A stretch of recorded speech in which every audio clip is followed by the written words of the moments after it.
অপারেশনের পর যখন পোস্ট অপারেটিভ রুমে আমাকে রাখা হলো, আমি তো মনে করছি যে আমার পোস্ট অপারেটিভ রাখছে, তা আমি এখন মানে মরার কাছাকাছি আর কি, এ পর্যায়ে আছি। আমি এভাবে মেন্টালি মোটামুটি সবাইকে খুব আশপাশে রাখতেছি, বলছে আমার ওয়াইফকে একটু রাখেন, ভিতরে ঢোকার সুযোগ দেন, ডাক্তার সাহেব পাশে থাকেন, অমুক পাশে থাকেন।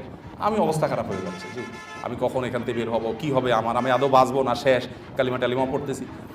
এদিকে এক নার্স আরেকজনকে জিজ্ঞাসা করতেছে ওনার কী হয়েছে, তো বললো যে ওনার ফিস্টুলা অপারেশন হয়েছে। এটা শোনার পরে সে বলতেছে অপারেশন হয়েছে, মানে এমনভাবে সে একটা গাল ভেংসি দিয়ে ওই নার্স তার সহকর্মীকে বলল, আমি খুব অপমান বোধ করলাম যে এইটা নিয়ে আমি এখানে শুয়ে আছি, মানে এইটা কোনো রোগের মধ্যে পড়ে। এইভাবে সে মানে আমাকে এত ইয়ে করলো, তাচ্ছিল্য করে বললো যে এই অপারেশনের জন্য এত ডাক্তার 6। এখন তাদের এটা বলার পরে আমি চিন্তা করলাম, লা হাওলা ওয়া লা কুওয়াতা ইল্লা বিল্লাহ, আমার তো লজ্জা হওয়া উচিত, এইটার জন্য আমি এত লম্বা হয়ে